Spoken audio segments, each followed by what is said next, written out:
بسم اللہ الرحمن الرحیم۔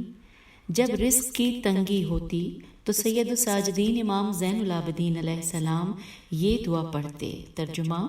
اے اللہ، تو نے رزق کے بارے میں بے یقینی سے اور زندگی کے بارے میں طول عمل سے ہماری آزمائش کی ہے، یہاں تک کہ ہم ان سے رزق طلب کرنے لگے جو تجھ سے رزق پانے والے ہیں، اور عمر رسیدہ لوگوں کی عمریں دیکھ کر ہم بھی درازی عمر کی آرزویں کرنے لگے۔ اے اللہ، اے میرے پروردگار، محمد صلی اللہ علیہ وآلہ وسلم اور ان کی آل علیہ السلام پر رحمت نازل فرما اور ہمیں ایسا پختہ یقین عطا کر کہ جس کے ذریعے تو ہمیں طلب و جستجو کی زحمت سے بچا لے اور خالص اطمینانی کیفیت ہمارے دلوں میں پیدا کر دے مالک، جو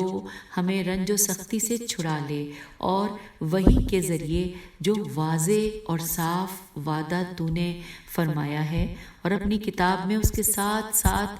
قسم بھی کھائی ہے، اسے اس روزی کے اہتمام سے جس کا تو ضامن ہے سبکدوشی کا سبب قرار دے، اور جس روزی کا ذمہ تو نے لیا ہے اس کی مشغولیتوں سے علیحدگی کا وسیلہ بنا دے۔ چنانچہ تو نے فرمایا ہے، تیرا قول حق اور بہت سچا ہے، اور تو نے قسم کھائی ہے مالک، اور تیری قسم سچی اور پوری ہونے والی ہے کہ تمہاری روزی اور وہ کہ جس کا تم سے وعدہ کیا جاتا ہے آسمان میں ہے۔